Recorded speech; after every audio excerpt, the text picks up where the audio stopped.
Isang maluwag na paghinga ang pinakawalan ng binatang si Cedric nang sa wakas ay makalipas ang halos 10 oras na biyahe ay nakababa na siya ng ordinary bus na kanyang sinakyan.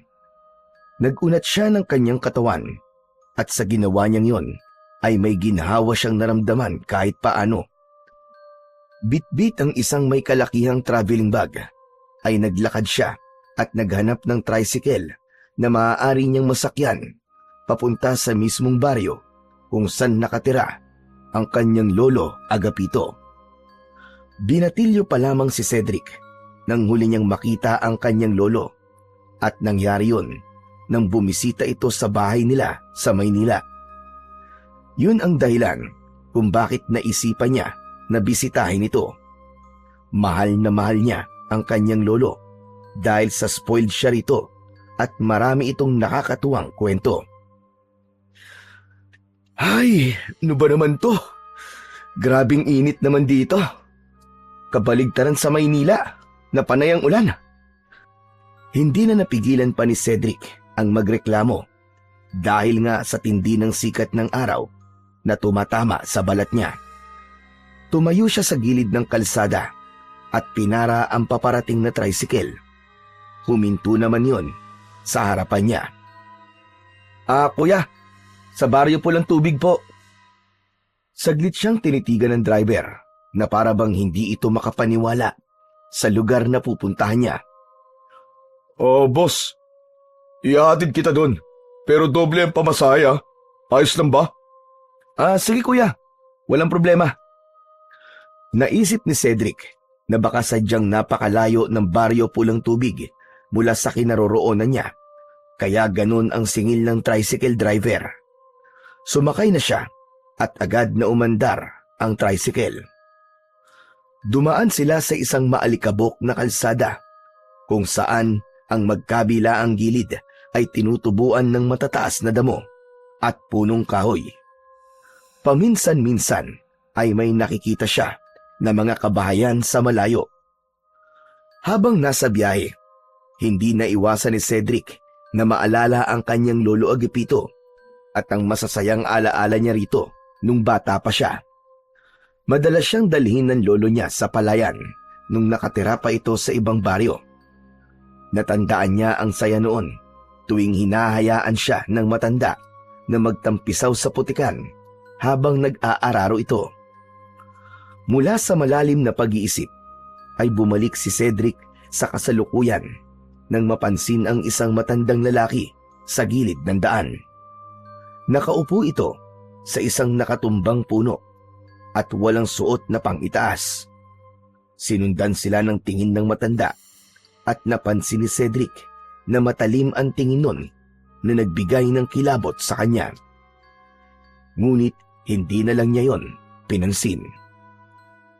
Maya-maya ay mas lalong naging makipot ang daan na kanilang binabaybay. Palatandaan na malapit na sila sa baryo Pulang Tubig. Makalipas ang halos 1 oras mula nang umalis si Cedric sa bus terminal nang marating nila ang baryo Pulang Tubig. Agad na napansin ni Cedric ang kakaibang aura ng lugar na yon. Tahimik at parang ghost town dahil wala silang nakitang tao na nasa labas. Huminto ang tricycle sa tabi ng isang lumang waiting shed. Nagpalinga-linga naman si Cedric saka bumaling sa driver. Tinanong niya kung magkano ang babayaran niya at matapos sumagot ng driver ay iniabot niya rito ang kanyang bayad. Bumaba siya ng tricycle at napansin niyang nakatitig pa rin sa kanya ang driver na para bang may gusto itong sabihin ngunit hindi nito magawa. Manong, may problema po ba? Magtatagal ka ba rito? Hindi ko po alam eh. Depende po siguro. Bakit po? Kung ako sa'yo, hindi ako magtatagal dito. Ha? Bakit naman po, Manong? Pero imbis na sumagot, mabilis na pinaandar na ng driver ang kanyang tricycle.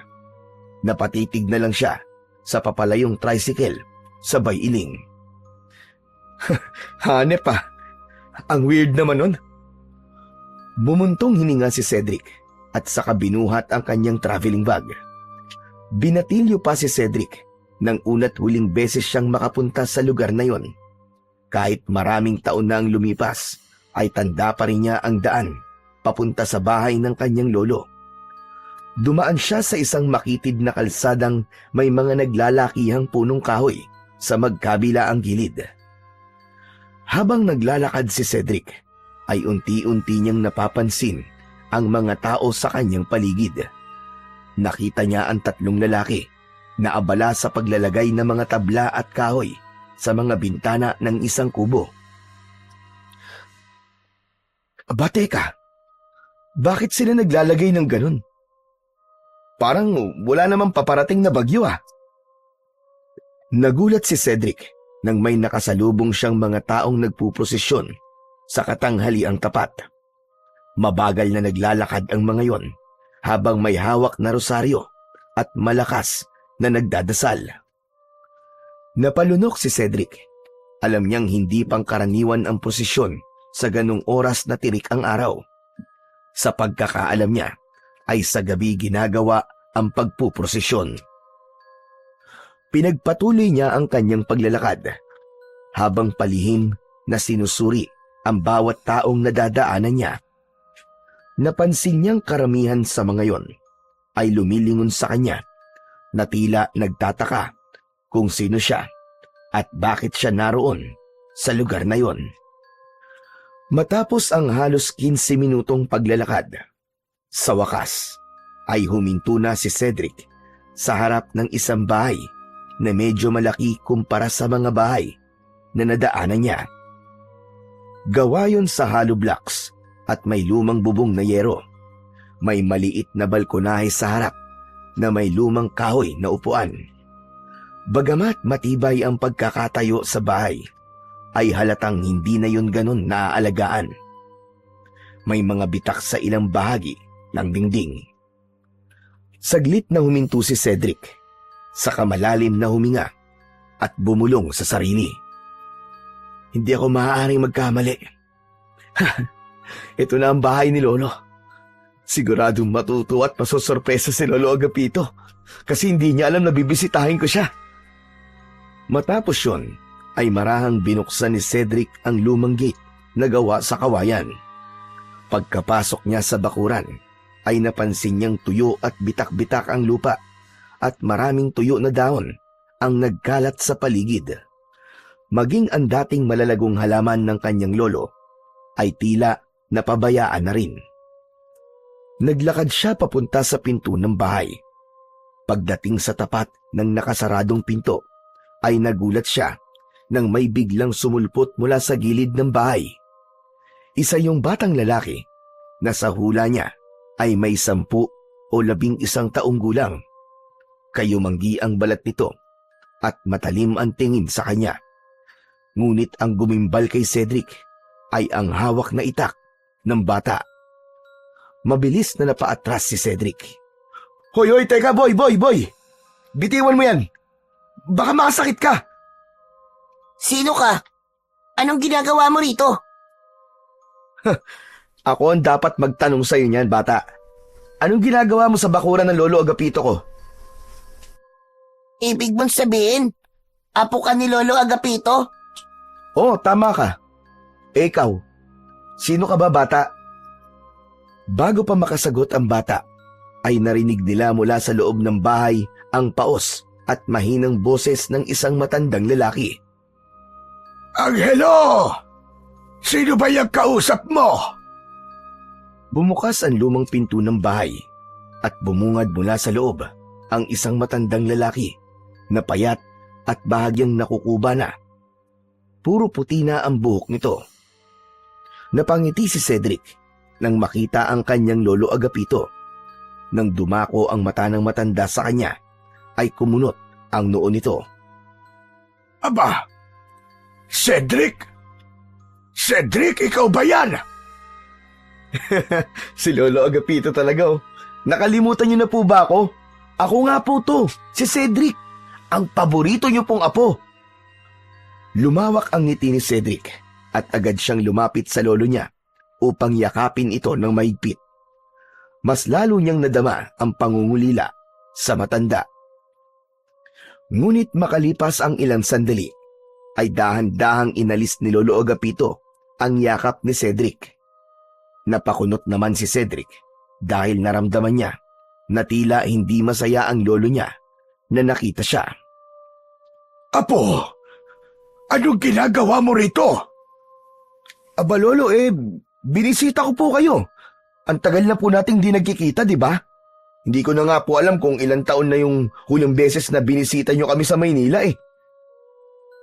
Saglit na tumahimik si Lolo Agapito at saka bumuntong hininga. Cedric, hindi maaari. Bumalik ka na lamang sa Maynila. Makakaabot ka pa sa terminal bago magdilim. Hala, sige. Sasamahan na kita mag-abang ng tricycle sa labasan. Ho? Abalo, teka lang. Pambira naman kayo, Lo. Kararating ko lang tapos paaalisin niyo na kaagad ako. Lolo naman. Ang haba po ng biniyahe ko para lang po makapunta rito. Saka, Lo, hindi niyo po ba ako namimiss? Hindi sa ayaw kitang makita, Cedric. Pero may dahilan kung bakit hindi ka maaaring manatili rito. Makinig ka na lang sa akin, Apo, at sundin mo na lamang ang sinasabi ko sa'yo. Lo, kahit ilang araw lang naman po. Hayaan niyo naman po kung makasama kayo. Tsaka nag-ipon pa naman po ako para lang mapuntahan kayo. Tapos nag-leave pa po ako sa trabaho na matagal para po magkasama tayo na matagal. Biglang natahimik si Lolo Agapito. Napakuyom ang kamay nito. Ilang segundo ang lumipas bago ito muling nagsalita. Sige na nga. Sige na. Pumasok ka na sa loob. Nilakihan ni Lolo Agapito ang pagkakabukas ng pinto at binigyan nito ng daan si Cedric para makapasok sa loob ng bahay niya. Mabilis namang pumasok si Cedric. Huminto siya sa gitna ng sala at iginala ang paningin sa paligid. Napansin niyang walang ipinagbago ang loob ng bahay ng lolo niya. Apo, nagugutom ka ba? Hindi naman po. Tubig na lang po siguro, Lo. Saka, gusto ko po sana makapagpahinga na. Nakakapagod po kasi ang biyahe papunta po rito O sige, kumuha ka na lang ng tubig doon sa kusina. May pagpapasensyahan mo na lang at wala akong malamig na tubig, iyo. Tumango si Cedric at saka siya dumiretso sa kusina. Kumuha siya ng baso at mula sa pitsil nila sa lamesa ay sinalinan niya yon ng tubig. Mabilis niyang naubos ang isang basong tubig. Matapos yon ay bumalik na siya sa sala at nakita niyang nakaupo si Lolo Agapito sa lumang bangko. Nakatungo ito at tila malalim ang iniisip. Umupo siya sa kabilang upuan at nagtanong. Alo, kumusta naman po kayo dito? Ano po pinagkakaabala nyo? Abalo, parang namayat po yata kayo Mamaya na lang tayo mag-usap, Cedric. Sige na, magpahinga ka na muna. Alam kong mahaba ang biyahe mo at napagod ka. Maayos naman ang kwartong ginagamit mo dati. Kaya lang, ginagamit na yun ngayon ni Angelo. Kaya sa gabi, magkasama kayo sa kwartong yun. Angelo? Teka, siya ba yung parang mandirigmang bata sa labas kanina? Yung may dala pong itak? Tumango si Lolo Agapito sa tanong ng kanyang apo. Tama ka. Siya nga si Angelo. Elo, sino po siya? Saka, bakit po siya nakatira dito sa inyo? Mamaya na lang tayo mag-usap, Cedric. Magpahinga ka na. Natigilan si Cedric. Alam niyang wala siyang mapapala sa pangungulit sa lolo niya. Kaya tumayo na lang siya at nagtungo sa silid kung saan siya dati natutulog. Pagpasok niya roon ay naalala niya ang pagkabata niya sa kwartong yon. Noon, puno ng laruan at mga damit niya ang kwartong yon. Pero nang sandaling yon ay kitang-kita niya na hindi na yon sa kanya. Inilapag niya ang kanyang traveling bag sa tabi ng kama at hinubad ang sapatos. Sa kanya binuksan ang lumang electric fan na agad namang umandar. Humiga siya sa papag na may manipis na kutsyon at tumingin sa kisame. Habang nakatingin sa kawalan, ay nakaramdam ng bigat sa dibdib si Cedric.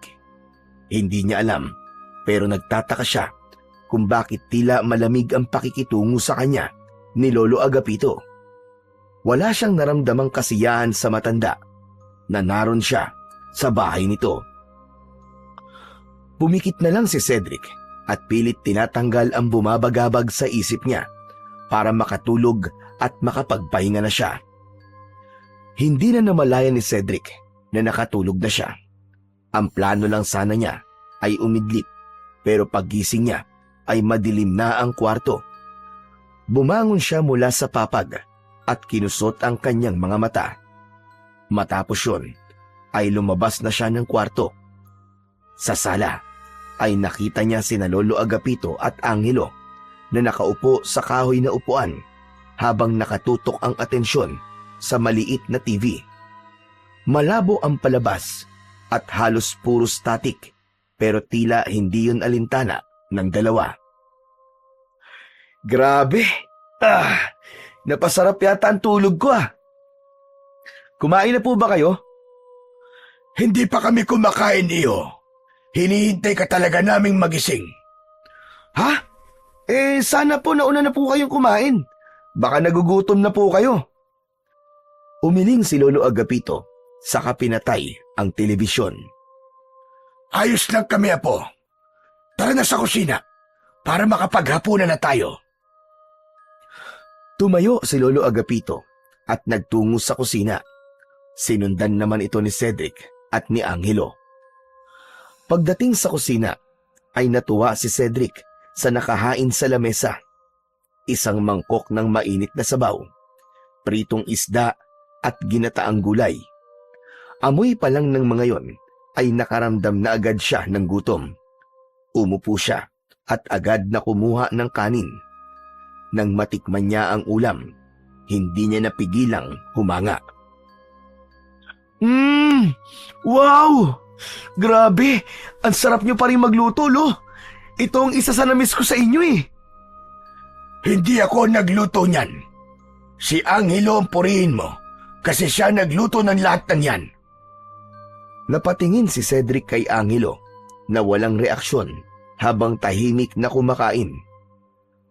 Ha? Ganun po ba? Angelo, ang galing mo naman pala magluto .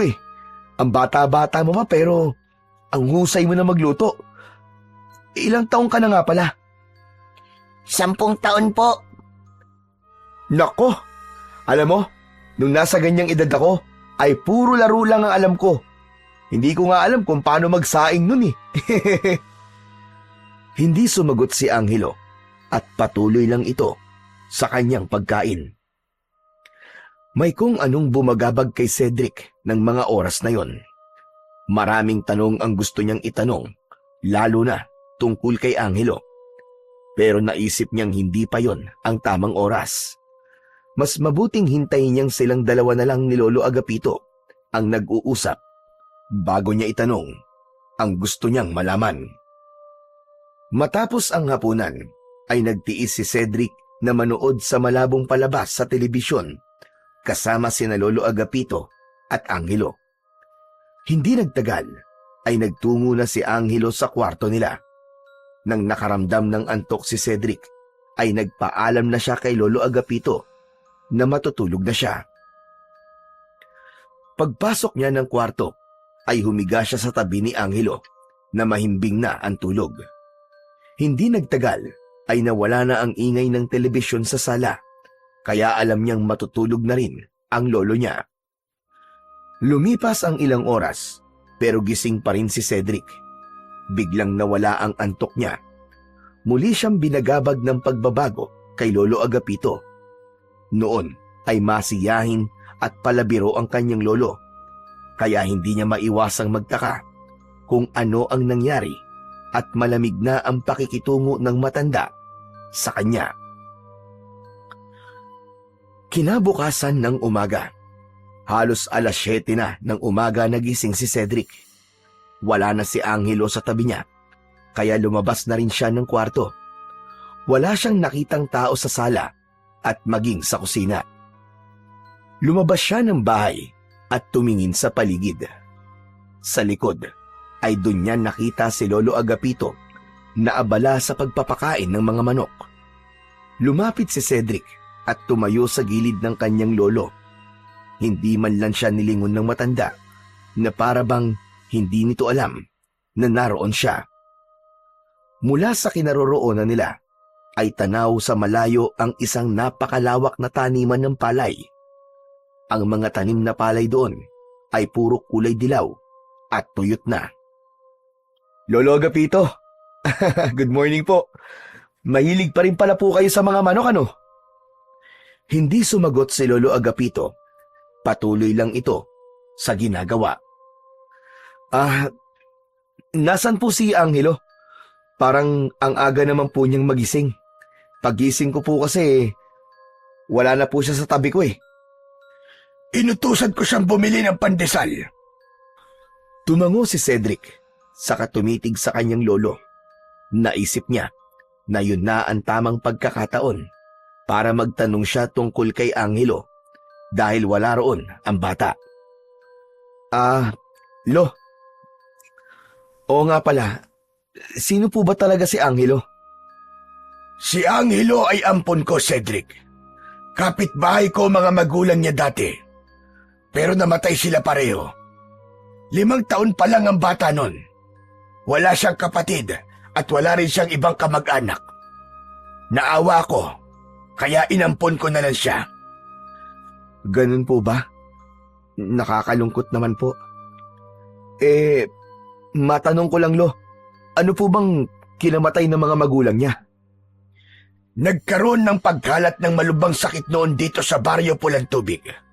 At sa kasamaang palad, kasama sa mga nasawi, ang mga magulang ni Angelo. Ganun? Nakakatakot naman yun, Lo. Mabuti po't walang masamang nangyari sa inyo nun, Lo. Oo nga pala, Lo. Kumusta naman po kayo rito? Maayos lang naman ako sa ngayon. Malaking bagay na nandito si Angelo. Kasi kahit paano, ay meron akong kasama sa bahay. Siya nga pala, bukas ng umaga, ay kailangan mo nang bumalik ng Maynila. Ho? Abay, bakit naman po? Lolo naman, kakadating ko lang po eh. Tapos papaalisin niyo na kaagad ako. Lo, gusto ko pa po kayong makasama. Huminga ng malalim si Lolo Agapito at saglit itong tumitig kay Cedric. May anong bigat sa mga mata nito na parang may bagay itong nais sabihin pero hindi nito masabi-sabi. Cedric, iho, makinig ka na lang sa akin at huwag ka nang magtanong. Agad na iniwan ni Lolo Agapito si Cedric at bumalik na ito sa loob ng bahay. Naiwan naman si Cedric na nag-iisip. Nagtaka siya kung bakit nais ng lolo niya na umalis na kagad siya. Mas lalo tuloy lumakas ang kutob niya na meron itong itinatago sa kanya. Pagkatapos ng almusal ay nasa loob lang ng bahay si Cedric. Wala siyang magawa roon kundi ang umupo at humiga. Ramdam niya ang nakakabinging katahimikan sa buong bahay. Hindi siya sanay sa ganon dahil lumaki siya sa maingay na lungsod. Dahil sa inip, napagdesisyonan niyang lumabas at maglakad-lakad. Pagdating ni Cedric sa labas, ay napansin niya ang kakaibang kilos ng mga tao. Halos lahat ng bahay na nadadaanan niya ay may mga lalaki na abala sa paglalagay ng tabla at kahoy sa mga bintana at pinto. Pinagmasdan niya yon ng may pagtataka. Ngunit mas lalo siyang nagtaka nang mapansin niyang may ilang pamilya na nakatayo sa harap ng kani-kanilang bahay. Nakaluhod ang mga yon habang nagdadasal. Napahinto si Cedric. May gumapang na malamig na pakiramdam sa kanyang batok. Hindi niya maipaliwanag, pero parang may kung anong hindi tamang nangyayari sa Baryo Pulang Tubig. Sa halip na magpatuloy sa paglalakad, minabuti niyang bumalik na lamang sa bahay ng kanyang lolo. Pagdating niya roon, papasok na sana siya sa pinto nang biglang makasalubong niya si Angelo na palabas ng bahay. Hindi niya ito nakita kagad, kaya napasigaw siya sa gulat. Anak ng... Angelo, ikaw lang pala! Pambihira ka, nakakagulat ka naman. Muntik nang tumalo ng puso ko Napaatras si Cedric, kasabay ng malakas na tintig ng kanyang puso. Napatingin naman si Angelo sa kanya. Pasensya ka na, Kuya Cedric. Hindi ko sinasadya. Nilagpasan siya ni Angelo, pero naisip niya na magtanong sa kung anong nangyayari sa lugar na yon. Angelo, sandali! Sandali, may tatanong lang ako sa'yo. Ano ba yun, Kuya? Angelo, sabihin mo nga sa akin, ano ba talaga nangyayari dito? Bakit nilalagyan ng mga tabla, mga pinto at bintana ng mga bahay dito? Saka, bakit ang dami nagdadasal sa harap ng bahay nila? Ang mga yan kasi, ang naisip nilang paraan para makaligtas sila sa susunod na pagbilog ng buwan. Ano ka mo? Susunod na pagbilog ng buwan? Makaligtas naman saan? May bagyo bang paparating? Ang sabi kasi ni Lolo Agapito, wag ko raw sabihin sa iyo eh. Bukas ng umaga ay aalis ka naman na daw. Ano? Bakit ba? Ano bang meron? Pero bago pa niya matapos ang tanong, ay mabilis na tumalikod si Angelo at nagmamadaling lumabas ng bakuran. Naiwan si Cedric na nakatayo sa harap ng bahay habang tulala. Mas lalong bumigat ang kanyang pakiramdam. Mas lalo tuloy siyang nagduda na may nangyayaring hindi maganda sa Baryo Pulang Tubig na ayaw ipaalam sa kanya ni Lolo Agapito. Kinagabihan, sa hapagkainan, ay tahimik ang tatlo habang nagsasalo sa hapunan. Sa gitna ng kanilang pagkain, ay biglang nagsalita si Lolo Agapito. Cedric, iyo, huwag mong kalimutang ihanda mga gamit mo pagkatapos natin kumain. Bukas na bukas ang umaga, ay aalis ka na. Ako na ang maghahatid bukas sa iyo sa bus terminal. Napahinto si Cedric sa pagsubo. Bumuntong hininga siya at inilapag niya ang kutsara at tinidor sa kanyang pinggan. Lo, hindi pa po ako aalis. Plano ko po manatili rito ng 2 linggo. Hindi po ba sabi ko po gusto ko kayong makasama ng mas matagal? Huwag nang matigas ang ulo mo, Cedric. Aalis ka na bukas at babalik na sa Maynila sa ayaw at sa gusto mo. Teka, naguguluhan po kasi ako Bakit niyo po ba ako gustong paalisin kagad? Ano po bang dahilan? Napatingin sa kanya si Lolo Agapito, pero mabilis din itong umiwas ng tingin. Sakalo, bakit parang nagbago na po yata kayo ngayon? Hindi naman kayo dating ganyan Nung huling punta ko rito, halos ayaw niyo akong paalisin. Tapos ngayon ganyan na kayo sa akin. Ano po ba talaga nangyayari? Bakit pakiramdam ko po meron kayong tinatago sa akin? Napatingin si Angelo sa kanilang dalawa. Nagpalipat-lipat ang tingin nito kay Cedric at sa matandang lalaki. Wala, Cedric. Wala akong tinatago sa'yo. Talaga po ba, Lo? Bakit kayo ganyan? Kung talagang wala kayong tinatago, bakit gusto niyo akong paalisin kagad? Hindi agad sumagot si Lolo Agapito.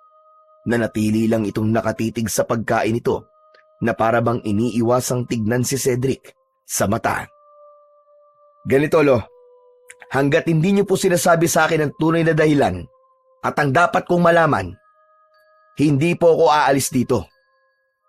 Sa unang pagkakataon, nag-angat ng tingin si Lolo Agapito. Nagtagpo ang kanilang mga mata. Naramdaman ni Cedric ang bigat ng tensyon sa pagitan nilang maglolo. Hindi niya binawi ang kanyang tingin. Alam niya na may itinatago sa kanya ang kanyang lolo at hindi siya aalis sa lugar na yon hanggat hindi niya nalalaman kung ano ang katotohanan. Kinabukasan ng umaga ay maagang nagising si Cedric. Bumangon siya mula sa papag at lumabas ng silid. Hindi niya nakita sina Lolo Agapito at Angelo sa loob ng bahay. Alam niyang galit si Lolo Agapito sa kanya matapos niyang tutulan ang kagustuhan nitong umalis siya sa araw na yon. Naglakad siya patungo sa likod ng bahay kung saan mas malaya siyang makakapag-isip ng maayos. Mula sa kinatatayuan ni Cedric ay natanaw niya ang malawak na palayan sa malayo. Patay at tuyong-tuyo ang mga nakatanim doon na para bang matagal na yung napapabayaan. Habang nakatingin siya sa palayan ay tila may bumubulong sa kanya na magtungo siya roon. Hindi niya alam kung bakit at paano, pero hindi niya napigilan ang kanyang sarili. Parang may nagtutulak sa kanya upang sundan ang tinig na yon. Nagsimulang maglakad si Cedric papunta sa malawak na palayan. Habang papalapit roon, ay mas lalong uminit ang sikat ng araw, ngunit hindi siya huminto. Mabagal ang kanyang mga akbang sa simula, ngunit habang tumatagal, ay bumilis ng bumilis ang paglalakad niya. Nang tuluyang makarating sa palayan si Cedric, ay tagaktak na ang kanyang pawis. Huminto siya sandali upang magpahinga. Iginala niya ang mata niya at nakita niya ang mga bagay na nagpatindi ng kanyang pagtataka. Napakaraming panakot sa ibon na nakatayo sa paligid. Nagtaka siya kung bakit may ganon sa lugar na yon, gayong patay na ang mga palay na nakatanim doon. Ibig sabihin ay walang dapat protektahang tanim mula sa mga ibon. Hindi nagtagal ay muling naglakad si Cedric. Makalipas ang ilang sandali ay napahinto siya nang may nakita siyang hukay sa lupa. Halos kasya ang 2 tao sa loob ng hukay at hindi niya makita ang pinakailalim. Para yung isang balon na walang tubig. Lumapit siya sa hukay at sumilip. Ngunit kahit na anong gawin niya, ay hindi niya makita ang dulo ng hukay na yon.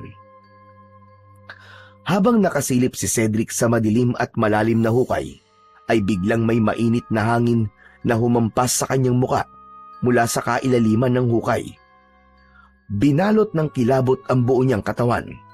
Dahil doon ay napaatras siya. Ngunit sa kanyang pag-atras ay may tinamaan siyang tao mula sa kanyang likuran. Mabilis na lumingon si Cedric at nakita niyang nakaupo sa lupa si Angelo. Napagtanto niya na natumba ito ng maatrasan niya. Mabilis niyang inalok ang isa niyang kamay kay Angelo upang tulungan itong makatayo. Bahagyang napasimangot pa ang bata nang tumayo na ito. Angelo, ikaw pala yan. Pasensya ka na ha. Hindi kita napansin eh.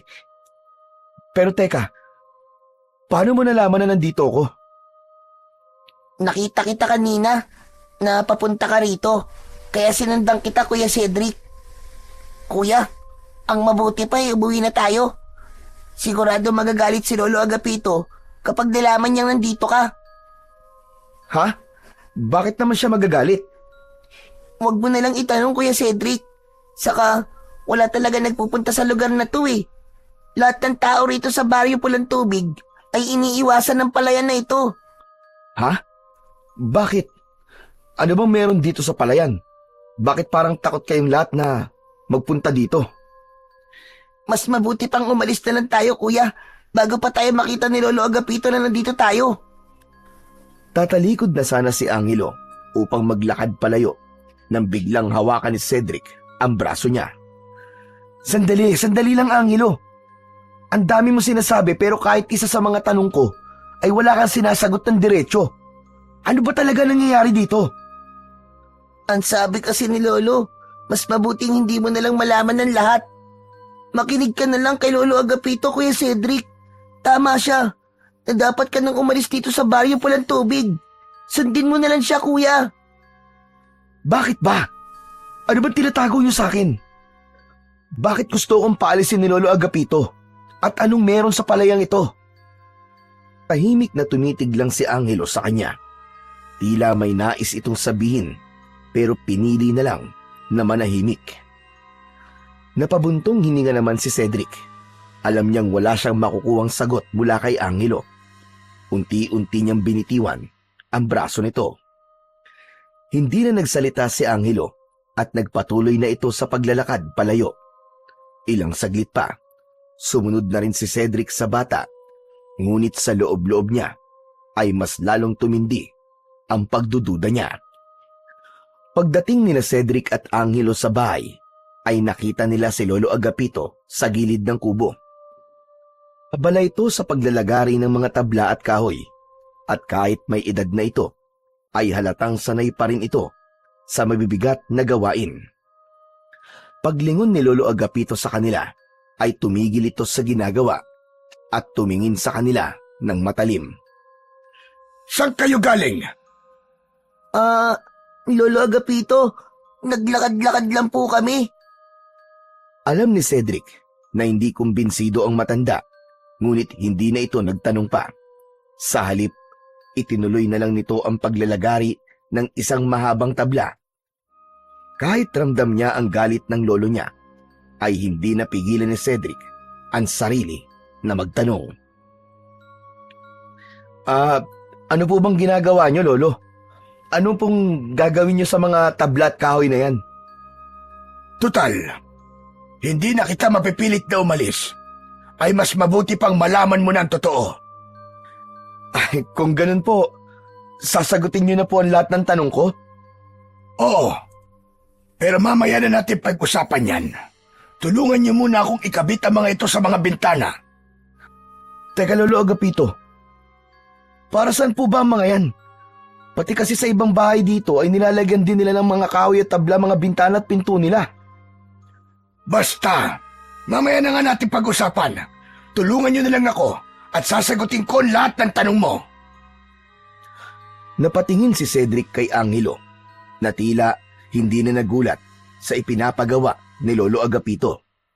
Walang tanong-tanong, agad na kinuha ni Angelo ang isang tabla at nagsimulang isalansan ang mga yon sa gilid ng bahay.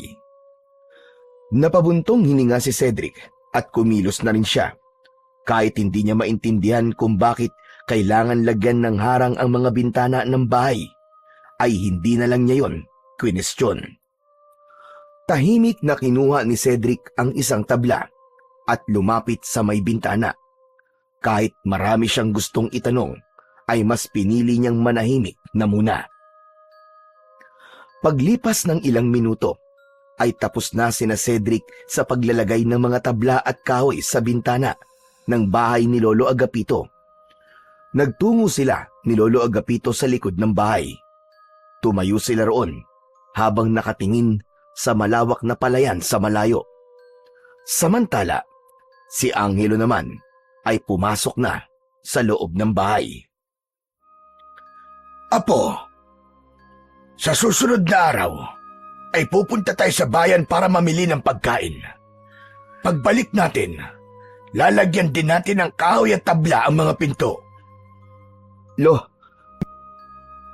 paparating po bang bagyo? Mabigat ang buntong hininga ni Lolo Agapito bago ito muling nagsalita. Cedric, iyo, makinig kang mabuti sa akin. Ang mga susunod kong sasabihin ay maaaring hindi mo paniwalaan. Pero wala akong ibang sasabihin kundi ang katotohanan lamang. Ayoko na sanang malaman mo ito. Pero dahil sa matigas ang ulo mo at hindi mo ako sinunod na umalis ka, ay mabuti nang alam mo na ang dapat mong malaman.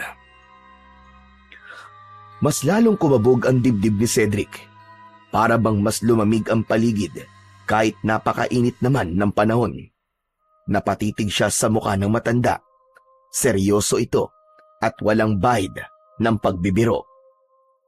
Sa parating na kabilugan ng buwan, may isang aswang na muling mabubuhay. Nasa palayan siya ngayon at nakahimlay. Ano po? Anong aswang? Isang tigbanwa. Tigbanwa? Ano po yun?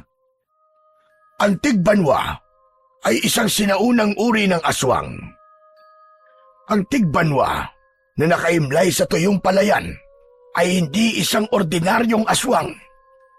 Kada 10 taon ay nagigising ito at sa loob ng 13 araw ay maghahasik ito ng lagim at kamatayan sa buong baryo.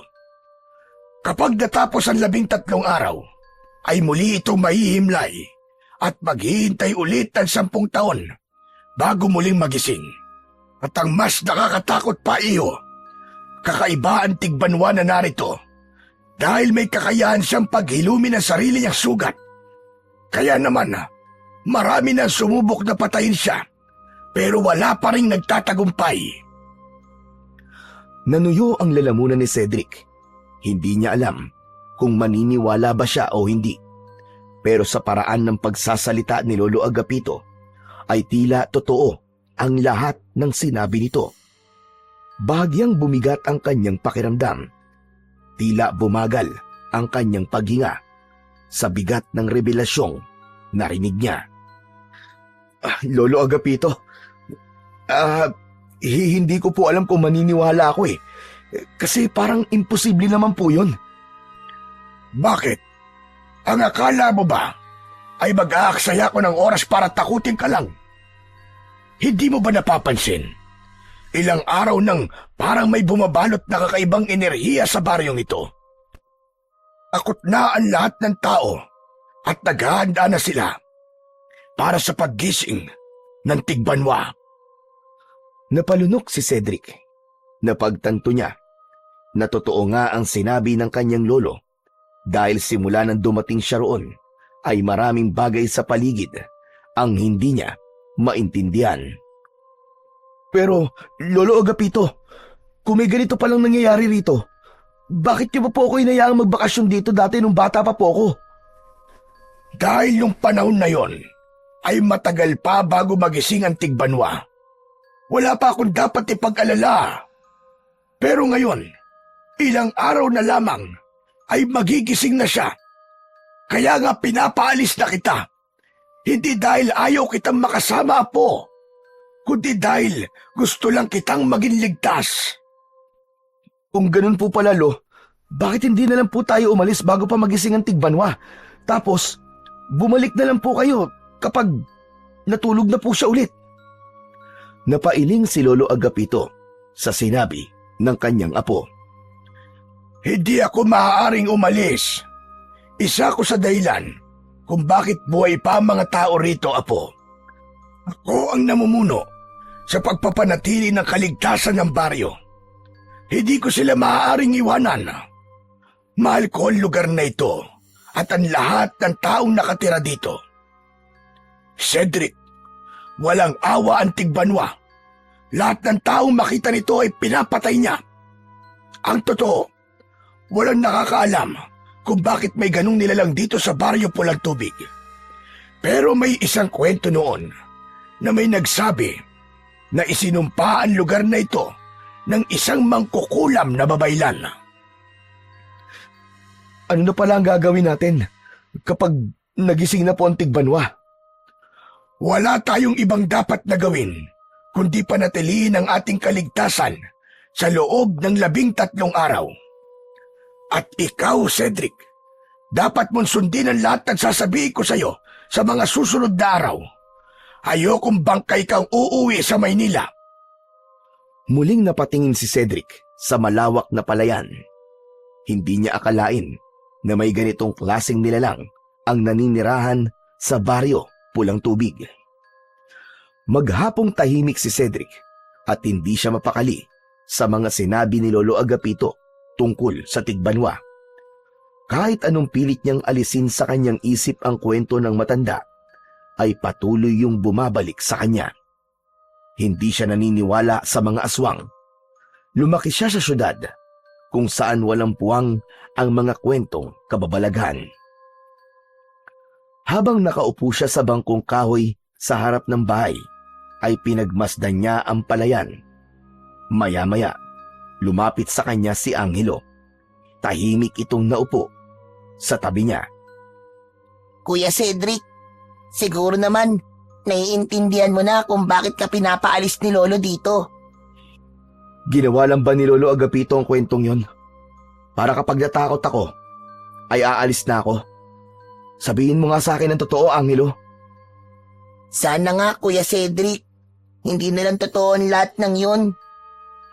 Ang totoo, Kuya, ito ang unang beses na makikita kong tigbanwa. Naririnig ko lang din ang kwento tungkol sa aswang na yon kay Lolo Agapito. Pero naniniwala ko na totoo ang lahat ng yun. Lalong kumabog ang dibdib ni Cedric ng sandaling yon. Hindi niya alam kung bakit, pero sa tono ng boses ni Angelo ay alam niyang hindi ito nagbibiro.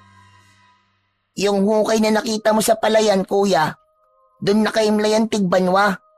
Ilang beses na nga yung tinakpan ng mga tao dito pero palagi na lang bumabalik ang hukay. Kaya pala, wala nagpupunta doon. Lalo na kapag malapit ng magising ang tigbanwa. Tama ka, Kuya. Noon, may isang lalaking inabangan ng paggising ng tigbanwa kasi gusto niya tong patayin. Kinabukasan, nakita siyang wala ng ulo at tuyo na ang katawan kasi inubos ng tigbanwa ang dugo niya. Labis na kinilibutan si Cedric sa sinabi ni Angelo. Hindi niya alam kung dapat ba niyang seryosohin ang sinabi ng bata o isipin na isa lang yun lumang kwento para takutin siya. Kinabukasan ng umaga, mas lalong naging abala sina Cedric at Lolo Agapito sa paghahanda. Kahit hindi pa lubos na naniniwala si Cedric sa kwento ng matanda, ay napilitan siyang sumunod sa mga utos nito. Wala rin naman siyang ibang magagawa kundi ang sumunod dahil wala pa siyang balak na bumalik sa Maynila.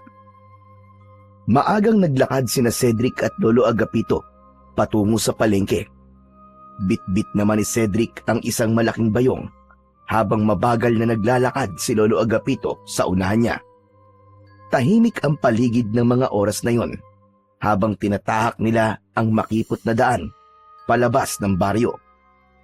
Habang naglalakad sila, muling nagpaalala ang matanda kay Cedric. Apo, gabi lang naman umaatake ang tigbanwa. Pero mas mabuti nang may sapat tayong pagkain habang gising ang halimaw na yon. Pagdating nila sa palengke, ay agad silang bumili ng mga kailangan nilang pagkain, gaya ng bigas, delata, gulay at tuyong isda. Si Cedric na mismo ang nagboluntaryong magbuhat ng karamihan sa kanilang pinamili. Kahit papano, naaliw siya sa maingay at buhay na palengke. Malayong malayo yon sa nakakapanindig balahibong katahimikan ng baryo Pulang Tubig. Ngunit sa palengke, hindi nawala ang usapan tungkol sa tigbanwa. Habang bumibili sila ng gulay, narinig ni Cedric ang dalawang matandang babae na nag-uusap tungkol sa tigbanwa. Bakas sa mga boses ng mga yon ang labis na takot dahil mamayang gabi na ang pagbilog ng buwan at muli na raw mabubuhay ang kinatatakutan nilang tigbanwa. Napatingin si Cedric kay Lolo Agapito nang may kasamang pagkabahala pero hindi siya nito pinansin. Bagkus, itinuloy lang nito ang pagbili ng kanilang mga kailangan. Pagbalik nila sa bahay, ay agad nilang inayos ang kanilang mga pinamili. Pinagsama-sama nila ang mga delata at bigas sa isang malaking kahon. Habang isinabit naman sa kisame ang mga tuyong isda, siniguro rin nila na may malinis silang tubig na maiinom. Habang inaayos ni Cedric ang mga gamit, napatingin siya sa bintana. Mula roon ay tanaw niya ang malawak na palayan. Biglang nagtaasan ang balahibo niya sa braso dahil pakiramdam niya ay may isang nilalang sa palayan na matamang nagmamasid sa buong baryo Pulang Tubig.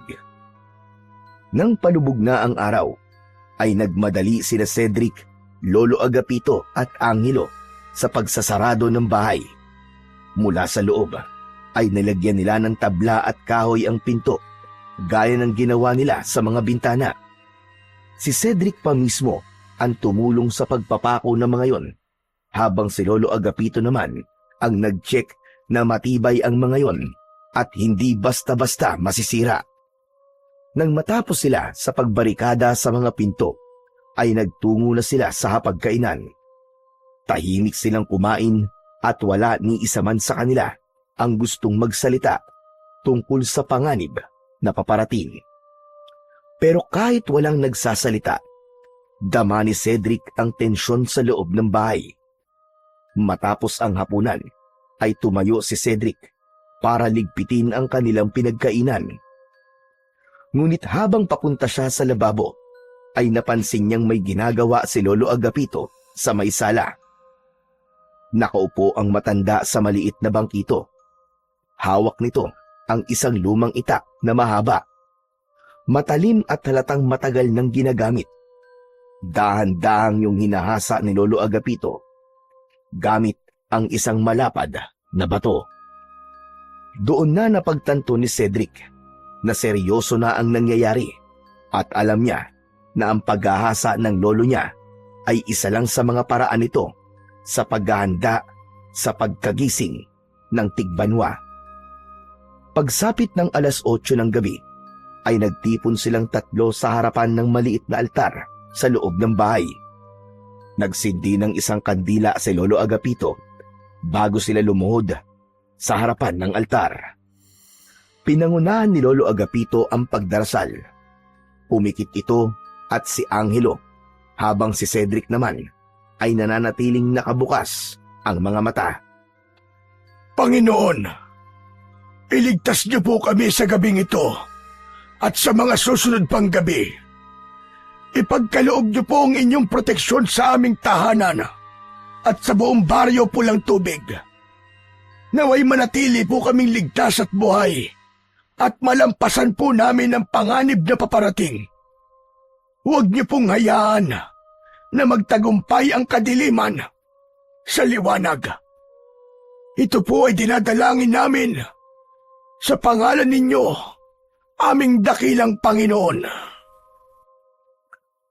Sa bawat salitang binibigkas ng matanda, ay mas lalong bumigat ang pakiramdam ni Cedric. Pinikit niya ang kanyang mga mata, ngunit kahit na anong gawin niya, ay hindi nabawasan ang kaba sa dibdib niya. Alauna na ng madaling araw, pero gising na gising pa rin sina Cedric, Lolo Agapito at Angelo. Tahimik silang nakaupo sa sala. Hawak ni Lolo Agapito ang itak na hinasa nito kanina.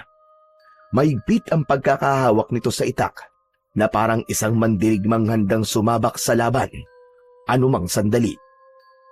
Si Cedric naman ay hindi mapakali ang utak. Hinihintay niya ang pagsalakay ng Tigbanwa. Hanggang isang nakakatakot at nakakakilabot na sigaw ang pumunit sa katahimikan ng gabi. Para yung nagmula sa isang napakabangis na halimaw. Lolo Agapito, ano po yun? Nagising na ang Tigbanwa. Magsisimula na ang paghahasik niya ng lagim sa baryo Pulang Tubig.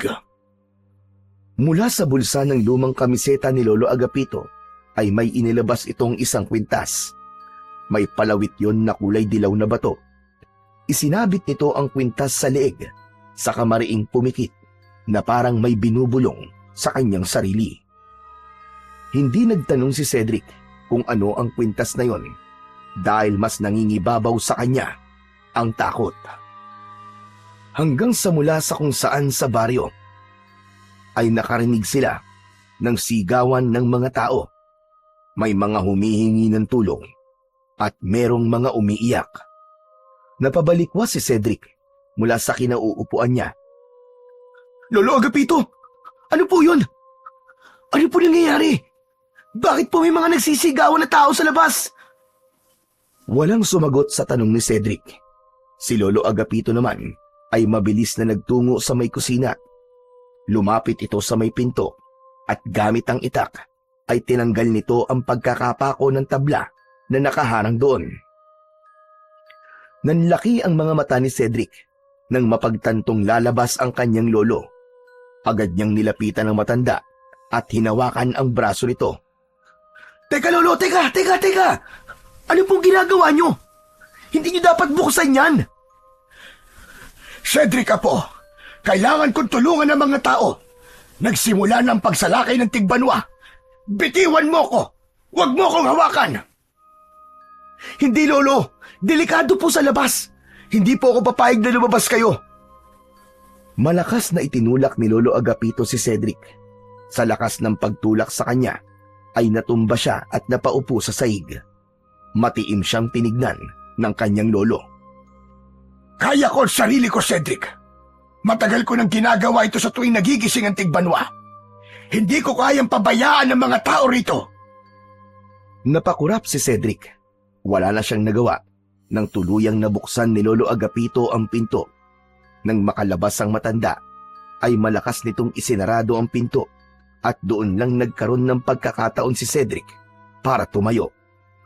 Sinubukan niyang buksan ang pinto, ngunit nabigo siya at nagkaroon siya ng hinala na isinarado yun ni Lolo Agapito mula sa labas.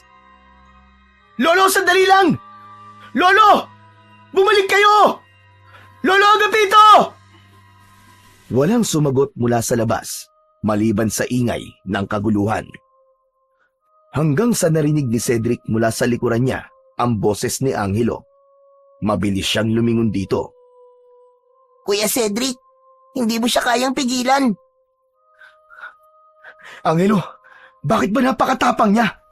Akala ko ba pumapatay ng tao ang tigbanwang yun? Nagpapakamatay na ba si Lolo? Hindi, Kuya Cedric. Malakas ang loob ni Lolo kasi meron siyang mutya ng palay. Ano ka mo? Mutya ng ano? Mutya ng palay, Kuya. Isa yung makapangyarihang mutya na natagpuan noon ni Lolo Agapito sa palayan. Nagkakaroon kasi siya ng kakaibang lakas at bilis basta suot niya yun.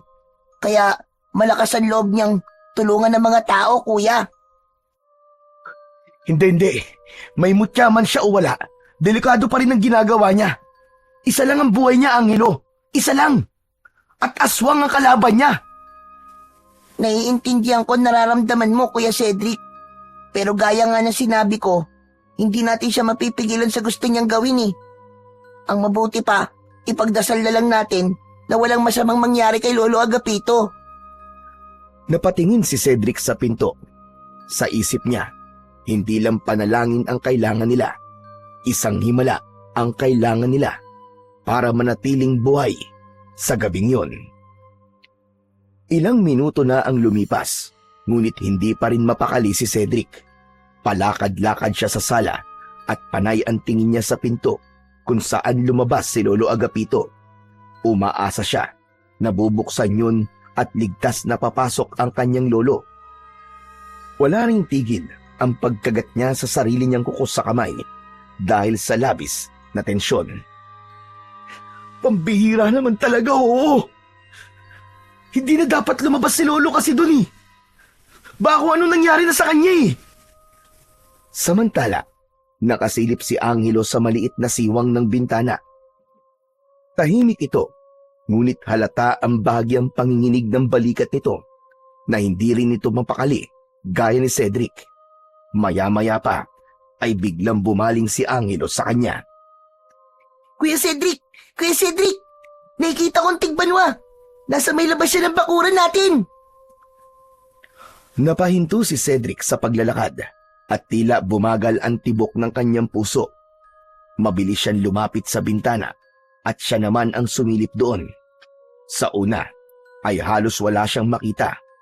Puro anino lang ng mga nagsisitakbuhan ang naaaninag niya. Ngunit nang masanay ang mata niya sa kadiliman, ay doon niya nakita ang nakakatakot na tigbanwa. Agad na tumaas ang balahibo niya nang makita niya ang nakakakilabot na aswang. Yun na ang pinaka nakakatakot na nilalang na nakita niya sa buong buhay niya. Matangkad at payat ang katawan ng tigbanwa at ang balat nito ay parang sa ahas na hindi niya mawarian. Mahaba ang leeg nito at nang lumingon nito ay nakita niyang kaya nitong iikot ang ulo nito paharap at patalikod nang hindi gumagalaw ang katawan. Magulo at gusot-gusot ang buhok nito, ngunit ang pinaka nakakatakot sa lahat ay ang iisa nitong mata na kulay dilaw. Nang ngumanga ang tigbanwa ay nakita niya ang hanay ng matutulis nitong mga ngipin. Napalunok si Cedric. Hindi siya makapaniwala sa nakita niya. Akala niya noon ang mga kwento tungkol sa mga aswang ay katang-isip lamang at panakot lamang sa mga makukulit na bata na palaging naglalaro tuwing gabi.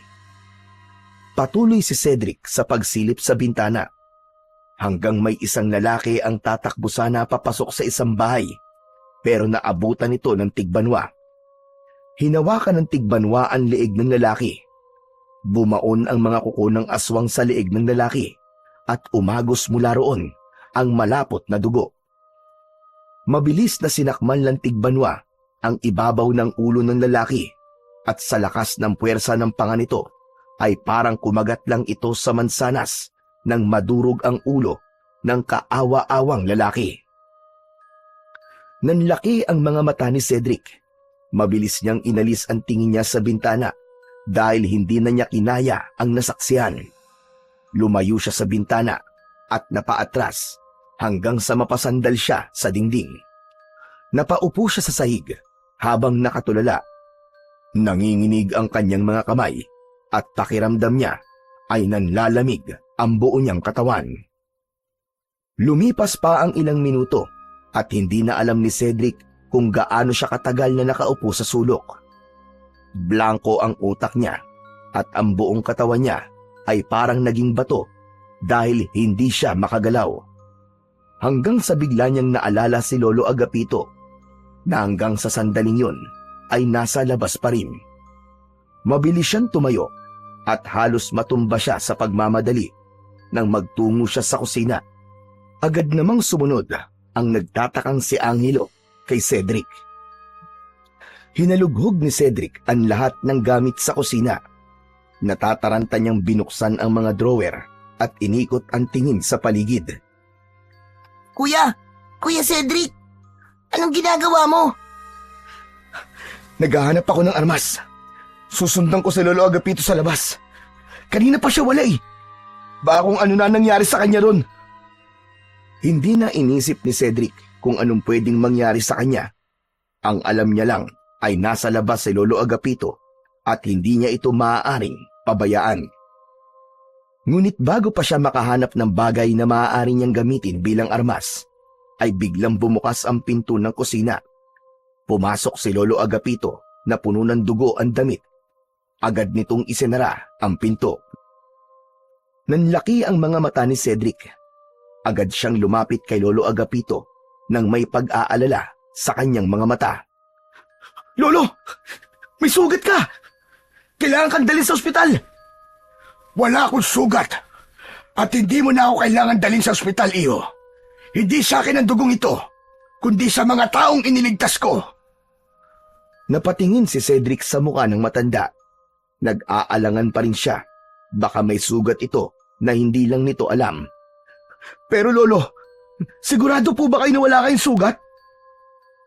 Pero hindi na nagsalita si Lolo Agapito.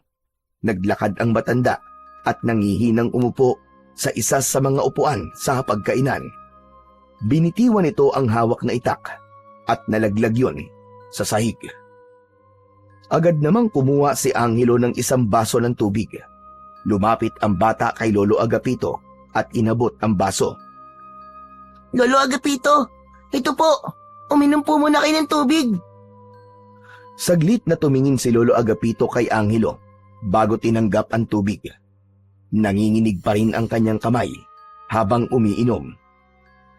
Huminga ng malalim si Cedric bago hinila ang isang upuan at umupo sa tapat ng kanyang lolo. Lolo Agapito, ano po ba nangyari sa labas? Ginawa ko ang lahat, pero may mga namatay pa rin Kahit suot ko pa ang mutya ng palay, ay parang hindi ko na kaya. Matanda na ako, Cedric. Hindi ko na kaya makipaglaban tulad ng dati. May kung anong bumara sa lalamunan ni Cedric. Nakita niya mismo kung gaano kalupit ang tigbanwa. Nakita niya kung paano nito pinatay ang isang lalaki sa labas. Lolo Agapito, hindi niyo na po dapat ginawa yun eh. Baka kung ano pa po nangyari sa inyo eh. Hindi mo naiintindihan, Cedric. Malapit sa puso ko mga tao dito sa Baryo Pulang Tubig. Matagal na akong nakatira rito. At alam ko, mula nang matagpuan ko ang mutya ng palay, ay nais nang nasa itaas na ipagtanggol ko mga tao dito mula sa Tigbanwa. Natameme si Cedric sa sinabi ni Lolo Agapito. Naramdaman niya ang lalim ng pinaninindigan ng kanyang lolo. Saglit na namayani ang katahimikan sa pagitan nilang tatlo hanggang sa marahang nagsalita si Angelo. Lolo, wala na po ba yung Tigbanwa? Sa ngayon ay wala na siya. Bumalik na siya doon sa palayan dahil tapos na siya kumain. Ligtas na rin tayo pansamantala. Maaari na tayong matulog. Tumayo ang matanda. Mabigat ang bawat hakbang nito habang papunta sa banyo. Si Angelo naman ay diretsyong nagtungo sa kanilang kwarto. Pero si Cedric ay nanatiling nakaupo habang nakatulala. Hindi pa rin siya makapaniwala sa lahat ng nangyari kanina. Pakiramdam niya ay nakakulong siya sa isang bangungot na hindi niya alam kung kailan matatapos. Pagsapit ng umaga ay gising pa rin si Cedric. Hindi niya nagawang makatulog dahil sa bigat ng kanyang dibdib. Bumangon na siya at paglabas niya ng kwarto ay nakahain na ang almusal. Naroon na sina Lolo Agapito at Angelo na halatang hinihintay lamang siya. Umupo na si Cedric at sumandok ng sinangag. Makalipas ang ilang sandali, ay nakatitig lang siya sa pagkain na nasa kanyang harapan. Siguro naman, naiintindihan mo na kung bakit gusto kong umalis ka rito sa Baryo Pulang Tubig, Cedric. Nakita mo kung gaano kawalang awa ang Tigbanwa. Wala itong kinikilala at lahat ng taong makikita nito ay paniguradong kamatayan ang sasapitin. Pero Lolo Agapito, tama lang po na hindi ako umalis dito. Kung umalis po ako, paano ko malalaman kung ligtas kayo? Hindi ko po kayang makatulog habang nasa Maynila ako, tapos hindi ko alam kung ano po ang nangyayari sa inyo dito. Pero Lolo, gusto ko rin po lumaban sa Tigbanwa. Biglang ibinaba ni Lolo Agapito ang hawak nitong tasa na may lamang kape. Cedric Apo, hindi ka maaaring makipaglaban. Wala kang proteksyon gaya ng mutya ng palay. Kung ganun po, ako na lang po ang paggamitin niyo po ng mutya. Di ba sabi niyo nga po matanda na po kayo? Baka pag ako po ang gumamit ng mutya ng palay, ay matalo ko po ang Tigbanwa. Hindi pwede, Apo. Itigil mo na ang kaibangan mong yan. Pero Lolo, Cedric, hayaan mo na lang ako gumamit ng mutya. Kaya ko pa namang lumaban kahit papano. napakuyom ng kamao si Cedric. Gusto niyang magpumilit. Gusto niyang sabihin na hindi lang si Lolo Agapito ang may kakayahang lumaban. Pero alam niyang hindi na niya mababago ang desisyon nito. Kung ganun pala, Lolo Agapito, ibig sabihin 12 gabi pang mananalasa ang Tigbanwa sa Baryo Pulang Tubig. Walang sagot na nakuha si Cedric mula kay Lolo Agapito. Mas lalo siyang nahulog sa malalim na pag-iisip at pag-aalala para sa kanyang lolo. Ibig sabihin ay ilang gabi pang lalabas si Lolo Agapito para protektahan ang mga tao sa baryo na yon. At hindi niya alam kung ano nga ba ang pwede niyang gawin upang kahit paano ay makatulong siya. Mabilis na lumipas ang oras at hindi na malaya ni Cedric na gabi na naman. Muling binalot ng takot ang buong baryo pulang tubig. Gaya ng nakaraang gabi, walang katao-tao sa labas. Ang lahat ng bahay ay nakasarado. Sa loob ng bahay ni Lolo Agapito, matapos ang hapunan, ay muling nagtipon ang tatlo sa sala. Sa pagkakataong yon, ay si Cedric na mismo ang nanguna sa pagdarasal. Panginoon ko, iligtas niyo po ang mga tao sa baryong ito. Huwag niyo pong hayaan na may masaktan o may mamatay ngayong gabi. At Panginoon ko, gabayan niyo po ang lolo ko. Bigyan niyo po si Lolo Agapito ng proteksyon at lakas para lumaban. Amen.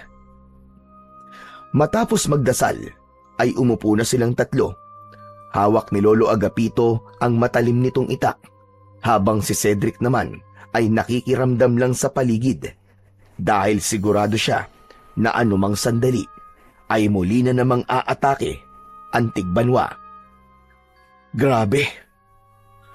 Hindi ko maisip talaga. Totoo pala ang mga aswang, no? Ang akala ko talaga ay panakot lang sila sa mga batang ayaw sumunod sa mga magulang nila. Alam kong maraming hindi naniniwala sa mga ganong klaseng nilalang apo. Pero talagang totoo sila. May mga aswang na nabubuhay kasama natin. At ang Tigbanwa sa baryong ito ay isa sa mga buhay na patunay. Hanggang sa muling nabasag ang katahimikan ng gabi dahil sa sigawan ng mga nagkakagulong mga tao sa labas. Nang tumayo si Lolo Agapito, ay tumayo rin si Cedric. Matalim na tumingin si Lolo Agapito sa kanya. Huwag mo nang sayangin ang laway mo, Cedric. Dahil kahit anong sabihin mo, ay hindi mo ako mapipigilan. Wala naman po akong planong pigilan ka, Lolo. Naiintindihan po kita. Gusto ko lang pong sabihin sa inyo na mag-iingat po kayo.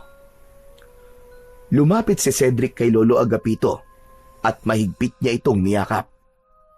Sandaling natigilan si Lolo Agapito bago nito marahang tinapik ang likod ni Cedric.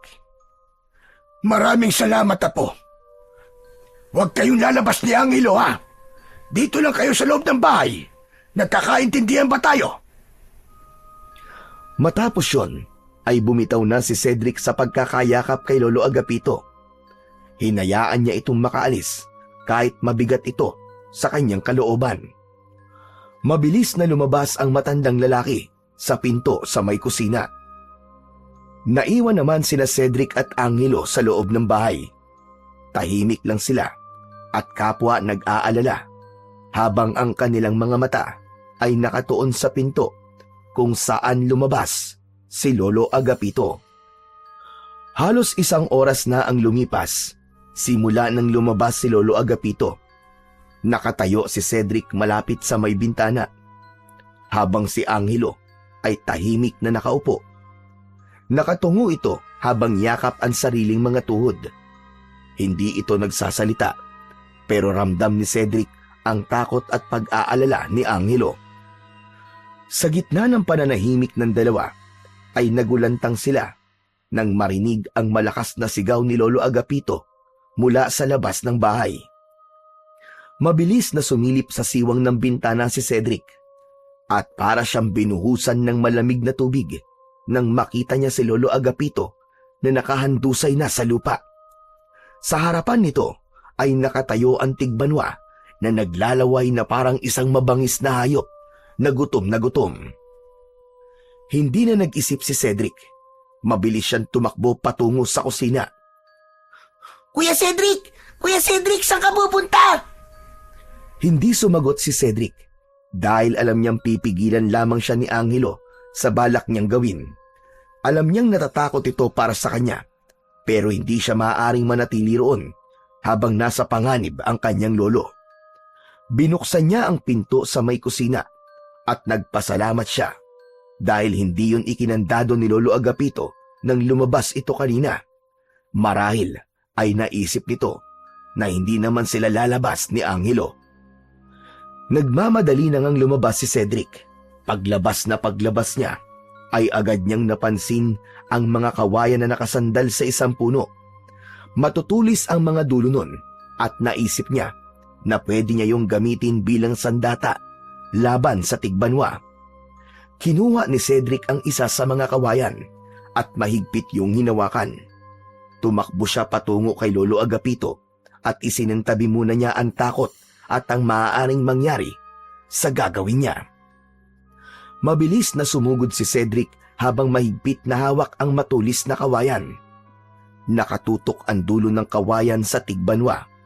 Ngunit sa hindi inaasahang pangyayari ay tila naramdaman ng Tigbanwa ang presensya ni Cedric, kaya bigla itong lumingon sa kanya.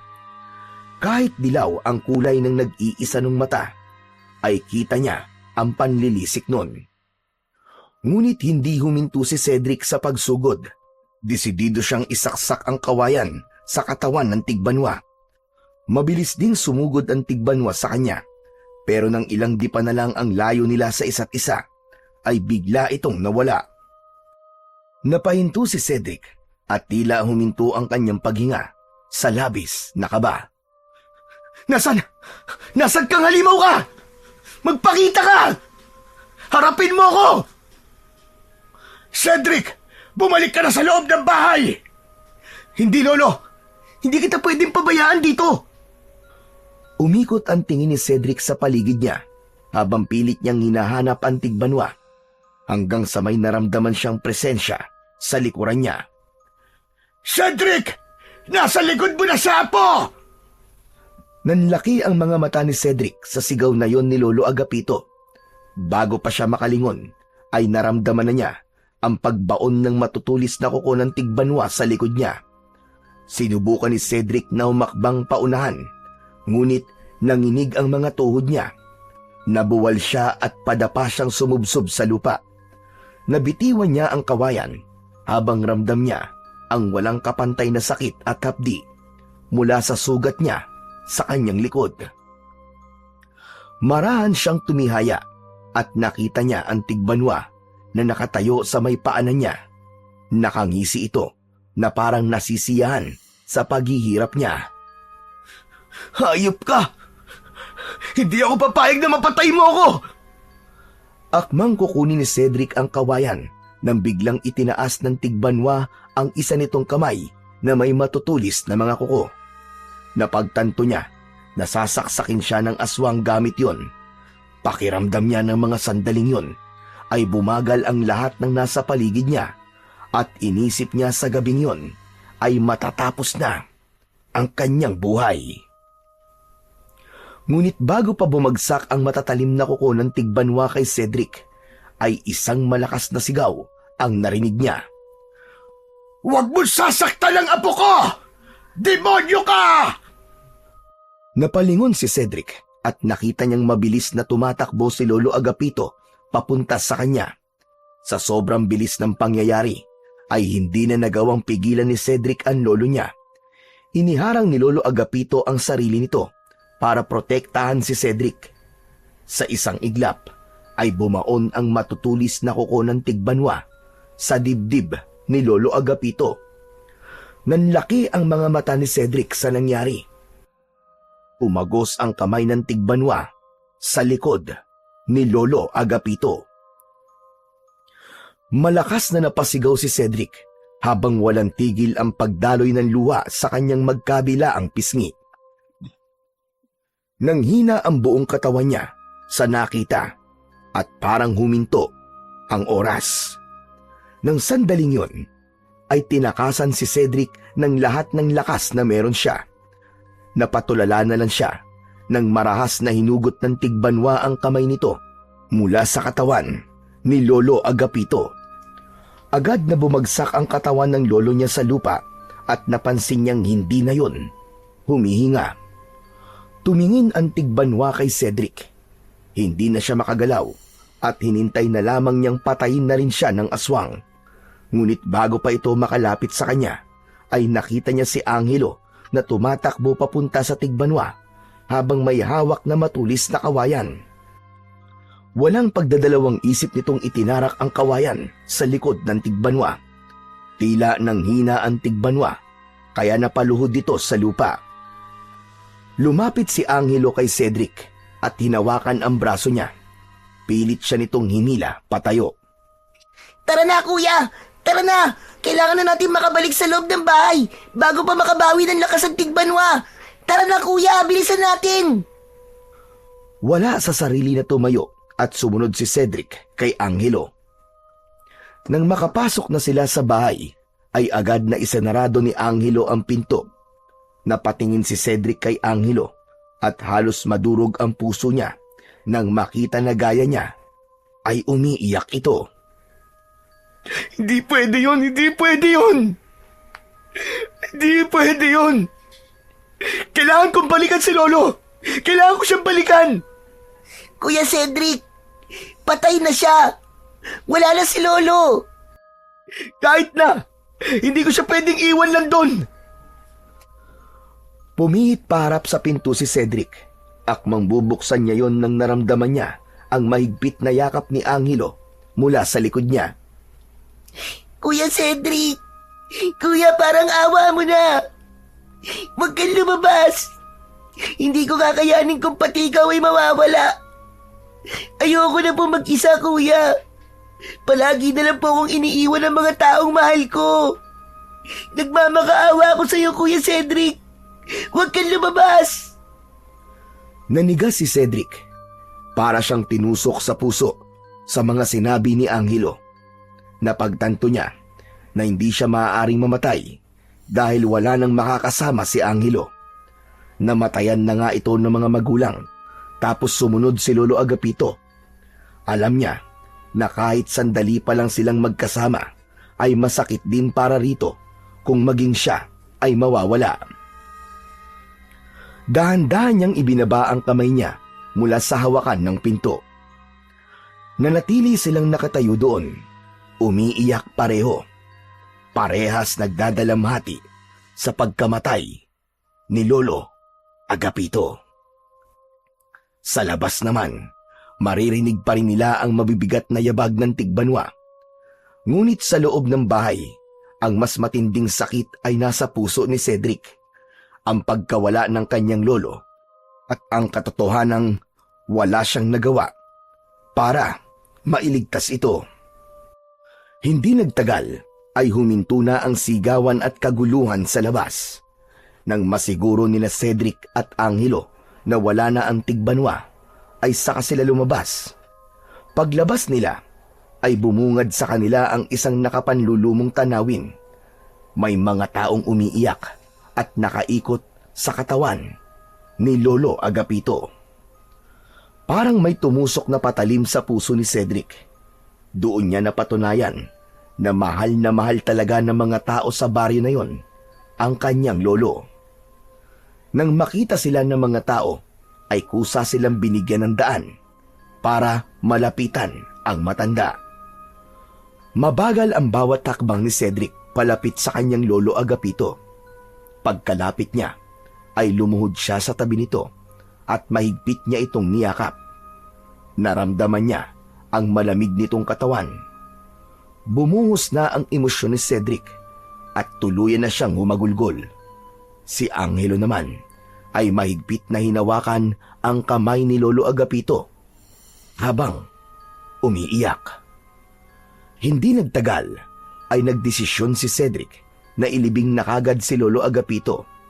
Nagpresenta ang ilang kalalakihan na ang mga ito na ang maglilinis at mag-aayos sa katawan ng matanda.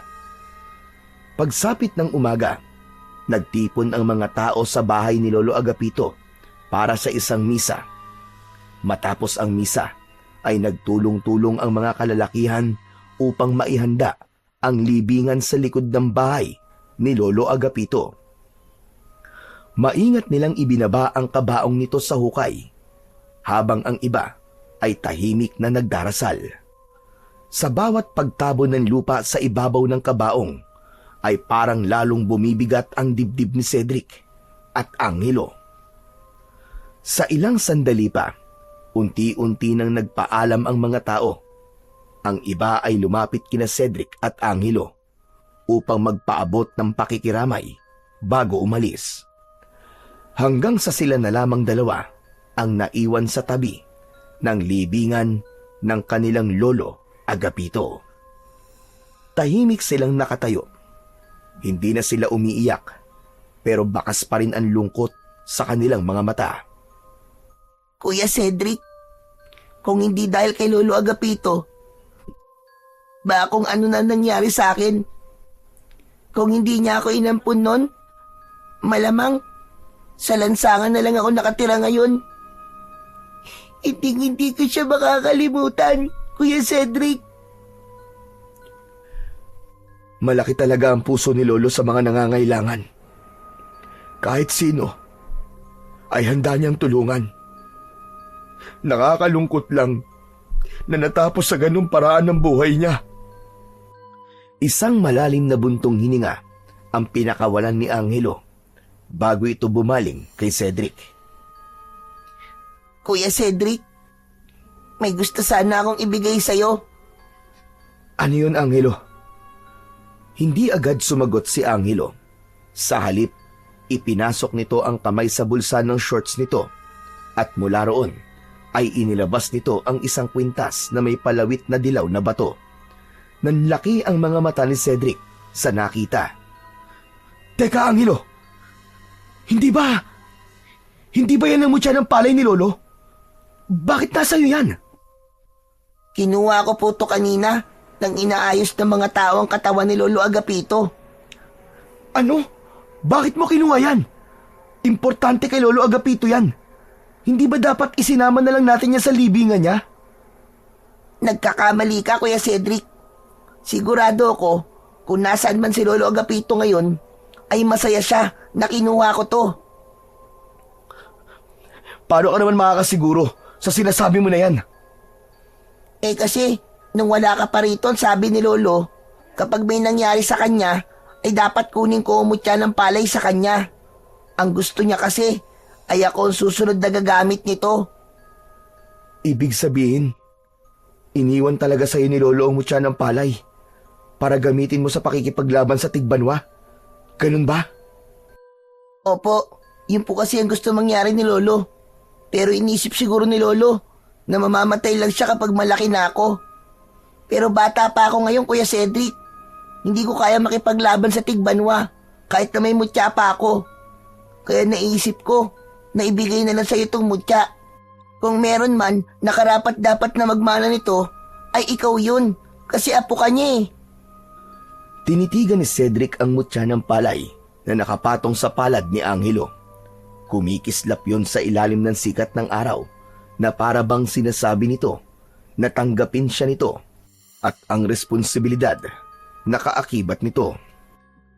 Ngunit sa halip na excitement o determinasyon ang maramdaman, ay takot at pag-aalinlangan ang bumalot sa kanya. Hindi Angelo, ayoko. Wala akong alam sa ganyan, wala akong alam sa ganito.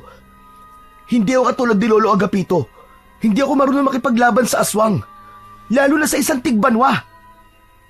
Pero Kuya Cedric, naniniwala ako na kaya mo. Alam kong kaya mo. Kaya mo siyang patayin. At paano mo naman nasabi yan? Nakita mo na ba ako makipaglaban sa Tigbanwa? Mas malakas di hamak ang katawan mo kaysa kay Lolo Agapito. At kung ako lang ang mas matanda at mas malakas, ako ang gagawa nito. Pero bata pa ako eh. Hindi ko pa kaya. Napayuko si Cedric. Hindi niya inaasahang maririnig yon mula kay Angelo. Gusto ko nang matapos ito, Kuya Cedric. Pinatay ng Tigbanwa si Lolo Agapito. Hindi ba dapat lang natapusin na natin siya para naman magkaroon ng hustisya ang pagkamatay ni Lolo at ng mga taong pinatay ng Tigbanwa? Nag-iba ang pakiramdam ni Cedric sa narinig. Kanina ay takot at pag-aalinlangan ang nangingibabaw sa kanya.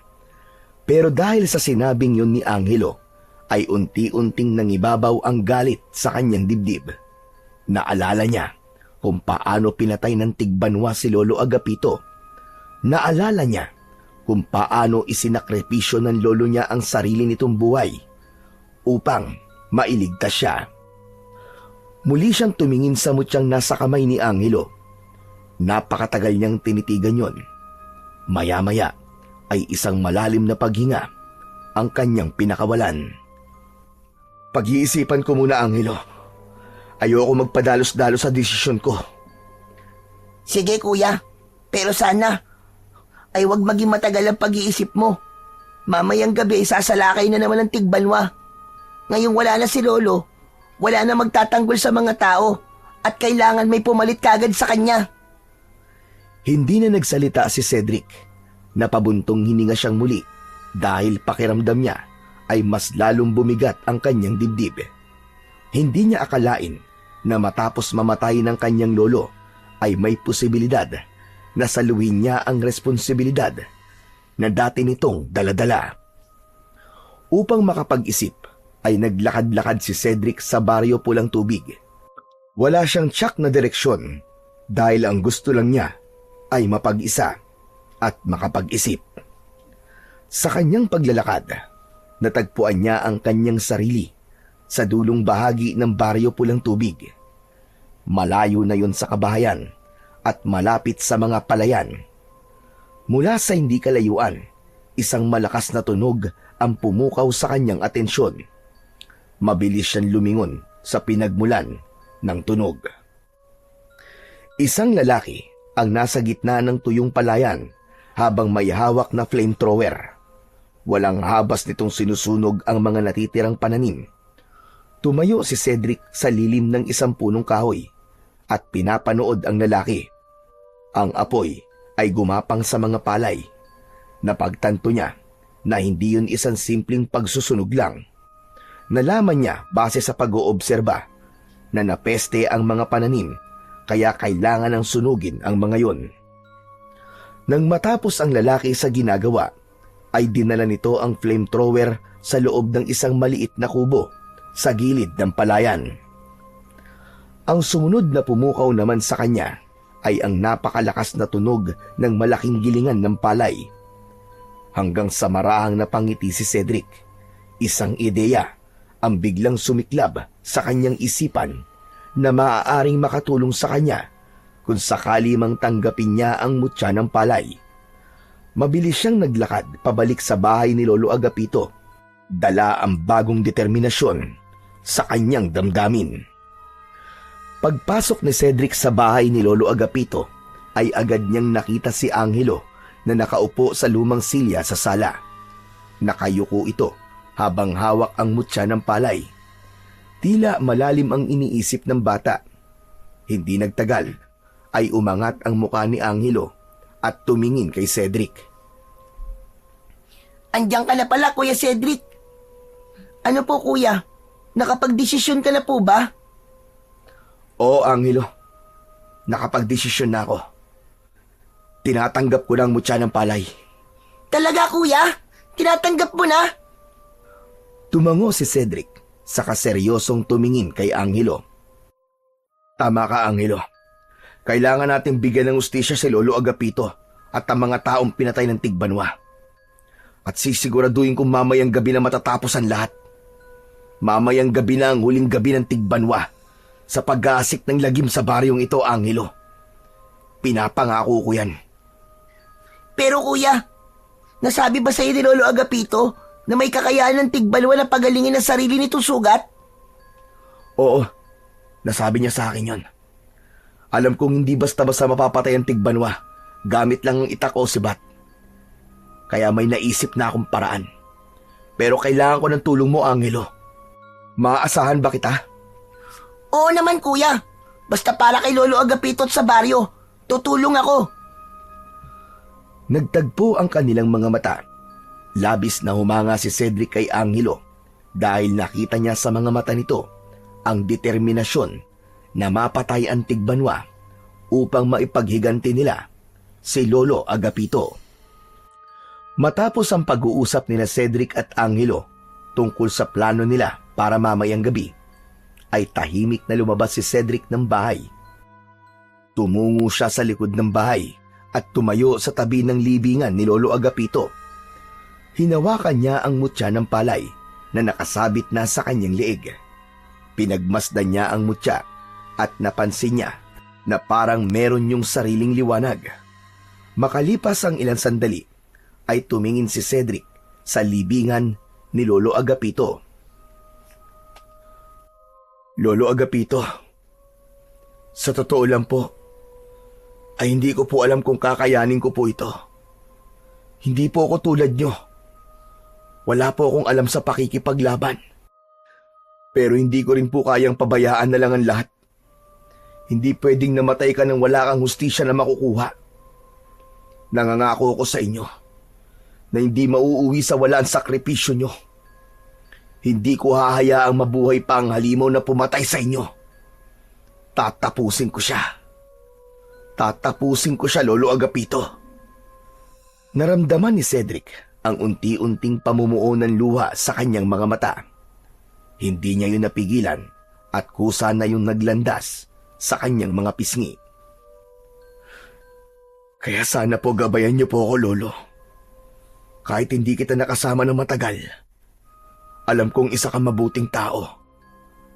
Maraming buhay na iligtas mo. Kaya ipagpapatuloy ko ang laban na sinimulan mo. Naputol ang pagsasalita ni Cedric nang marinig niya ang pagtawag ni Angelo sa kanya.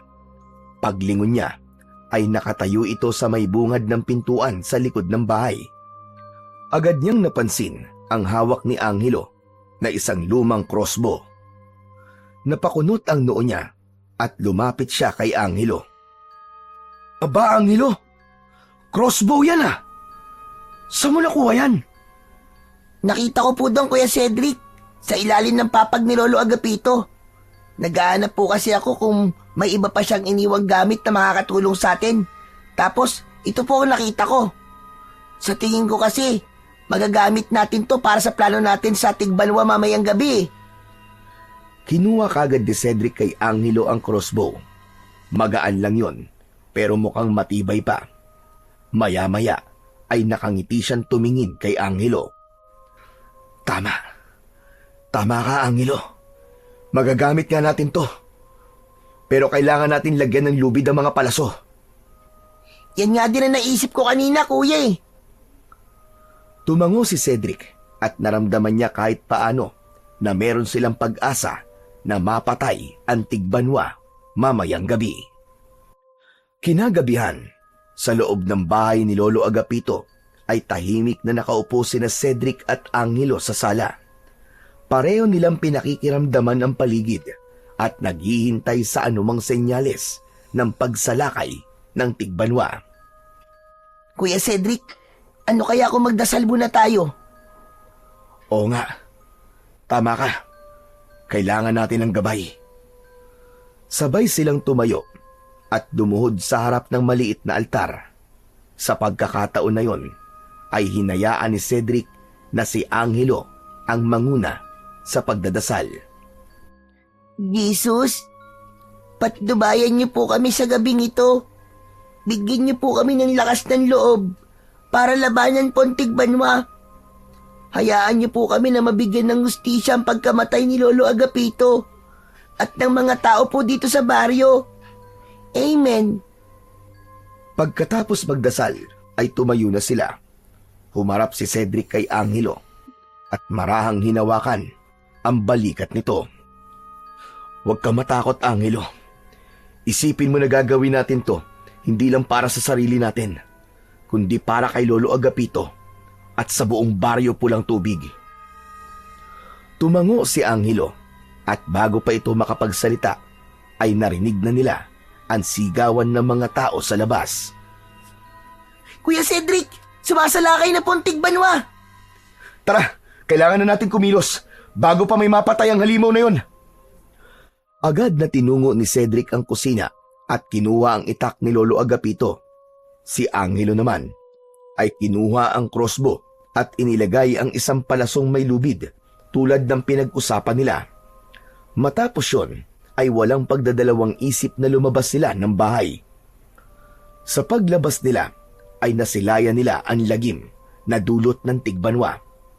May mga taong nagtatakbuhan, ang ilan ay natutumba nang dahil sa labis na takot. Hinawakan ni Cedric ang mutya ng palay at agad niyang naramdaman ang kapangyarihan nun na bumalot sa buo niyang katawan.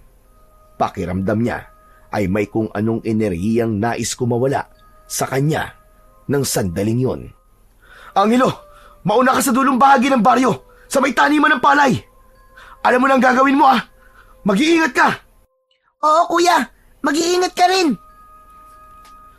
Mabilis na tumakbo palayo si Angelo, habang si Cedric ay buong tapang na lumapit sa tigbanwa na nakatalikod sa gawi niya. Oy! Aswang na nag-iisa ang mata! Ako ang harapin mo! Binitiwan ng tigbanwa ang hawak nitong lalaki at marahang lumingon kay Cedric. Ang nag-iisa nitong malaking mata ay nagliliyab sa galit.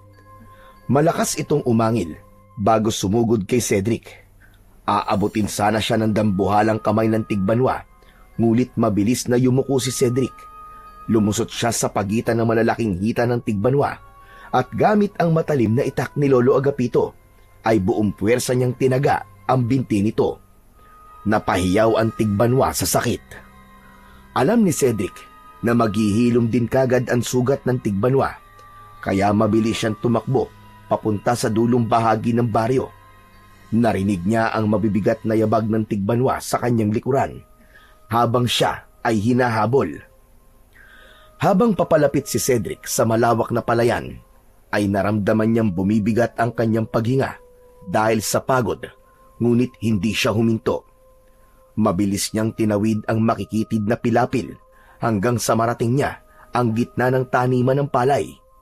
Doon na siya huminto. Sa malayo, nakita niya ang higanting anino ng tigbanwa na papalapit na sa kanya. Pabilis ng pabilis ang pagtakbo ng tigbanwa patungo kay Cedric.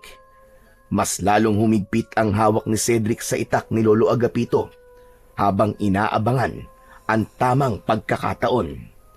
Nang ilang dipa na lang ang layo ng tigbanwa, ay malakas na sumigaw si Cedric. Angelo! Ngayon na!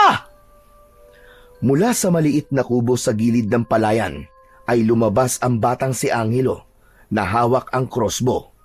Mabilis itong pumesto sa harapan ng tigbanwa at walang pag-aalinlangan na itinutok nito sa aswang ang hawak nitong sandata. Hindi nagtagal ay pinakawalan na ni Angelo ang palaso. Tumama ang palaso sa kaliwang binti ng tigbanwa. Napahinto ito at napasigaw sa sakit habang pilit na inaabot ang sugatang bahagi ng katawan. Mabilis naman na kumilos si Cedric. Kinuha niya kay Angelo ang lubid na nakakabit pa rin sa palaso at tumakbo siya paikot sa tigbanwa hanggang sa tuluyang pumulupot ang lubid sa mga binti ng kanilang kalaban. Malakas niya yung hinila na naging dahilan para mawalan ng balanse ang tigbanwa at bumagsak ito sa lupa. Habang nagpupumiglas ang tigbanwa, ay mabilis na tumakbo si Angelo papasok ng kubo. Samantala, si Cedric naman ay hinila ang tigbanwa palapit sa gilingan ng palay. Doon na binitiwan ni Cedric ang lubid at hinayaan niya ang tigbanwa na pakawalan ang sarili nito mula sa lubid na nakapalupot sa mga binti nito. Maya-maya, bumalik si Angelo mula sa kubo na dala ang flamethrower na nakita ni Cedric na gamit ng isang lalaki kaninang umaga. Ano, Angelo? Handa ka na ba? Handang-handa na, kuya!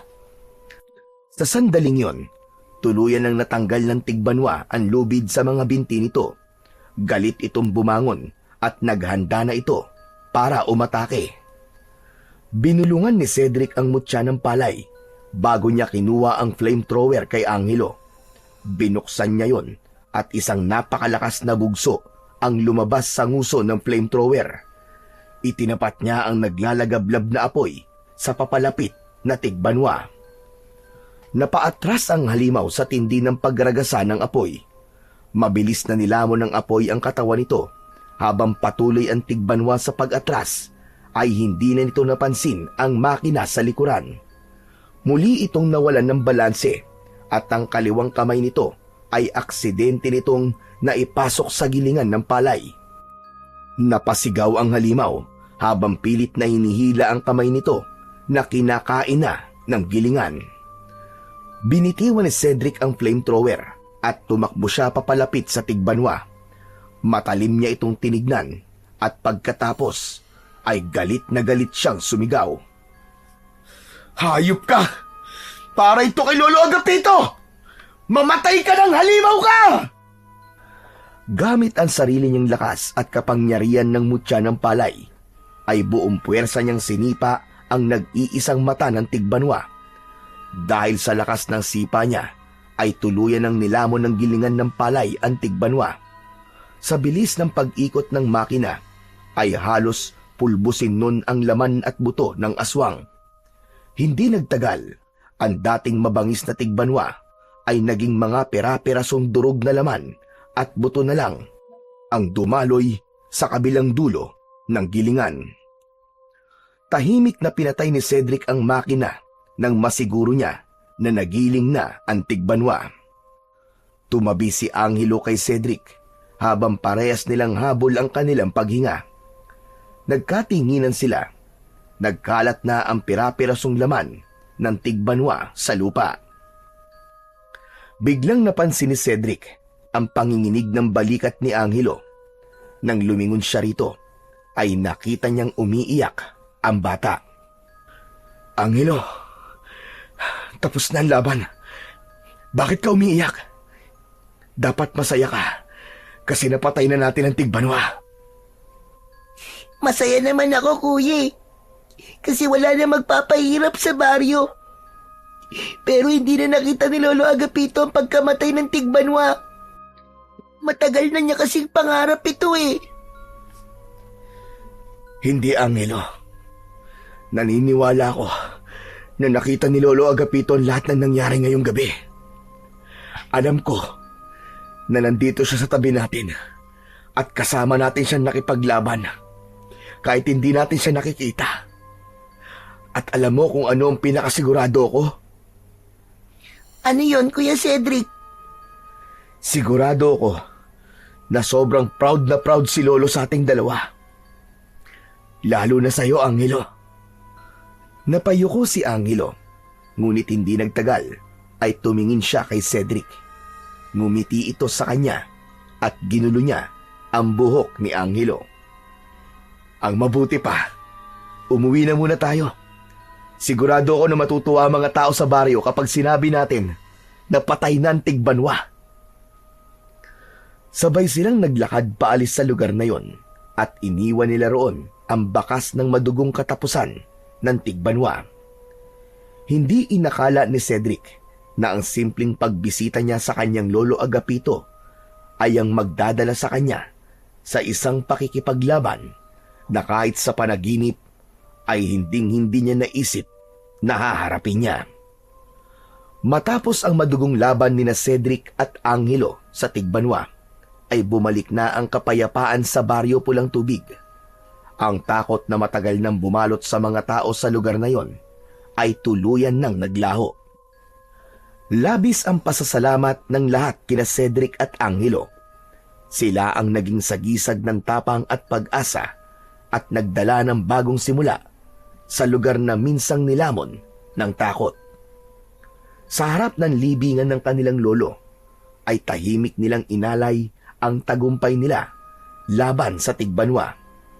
Ang kanilang tagumpay ay hindi lamang isang pagtatapos ng dilubyo, kundi isang katuparan ng pangarap ni Lolo Agapito. Nawakasan ang paggasik ng lagim ng tigbanwa sa baryo Pulang Tubig. Dahil wala na ang tigbanwa, itinago muna ni Cedric ang mutya ng palay. At dahil alam ni Cedric na hindi siya maaaring manatili na matagal sa baryo Pulang Tubig, ay isang alok ang sinabi niya kay Angelo.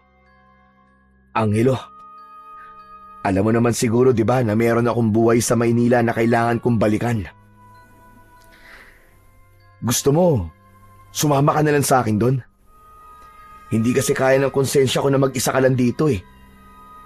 Talaga, kuya? Isasama mo ako sa Maynila? Oo naman. Yun ay kung papayag ka. Aba, syempre, kuya. Payag ako. Pero, kuya, paano nga pala si Lolo dito? Pwede natin siyang bisitahin kapag may oras tayo. Saka kahit saan tayo magpunta, naniniwala ako na nakabantay si Lolo Agapito sa atin. Sa Maynila, hindi pinabayaan ni Cedric si Angelo. Pinag-aral niya ito at tiniyak niya na magkakaroon ito ng mas maayos na buhay. Lumipas ang panahon at kahit abala sina Cedric at Angelo sa kanilang bagong buhay, ay hindi nila kailanman kinalimutan ang Baryo Pulang Tubig at si Lolo Agapito. Sa tuwing may pagkakataon, bumabalik sila upang bisitahin ang libingan ni Lolo Agapito. At alam ni Cedric na kung nasaan man ang kanyang lolo, ay masayang masaya ito dahil nagawa nila ni Angelo na tuparin ang pangarap nitong kapayapaan para sa Baryo Pulang Tubig.